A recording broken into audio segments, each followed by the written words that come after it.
Dhe arsyetimi për votën dhe besimin që e merr sigurisht që përshkallëzohet dhe ju takon subjekteve politike mbarësisht prej kapacitetit apo numrave të cilët i kanë në kuvend. Dhe për këtë pjesë unë jam e bindur që qytetarët janë të vetëdijshëm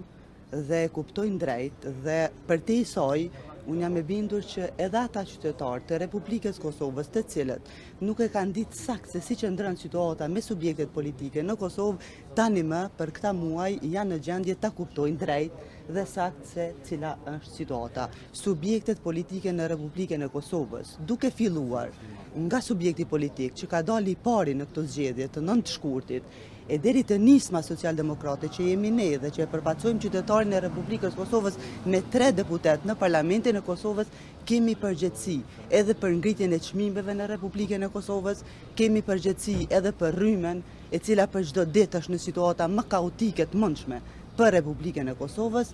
kemi obligim për shëndetësinë në Republikën e Kosovës. Kemi përgjegjësi edhe deri te librat të cilat kanë mu shpërnda për nxënësit në Republikën e Kosovës. Dhe për këtë pjesë t'jeni të bindur që nisma po munduhet me gjithë kapacitetin e saj, atë sa mundet dhe e ka mundësinë të jap maksimumin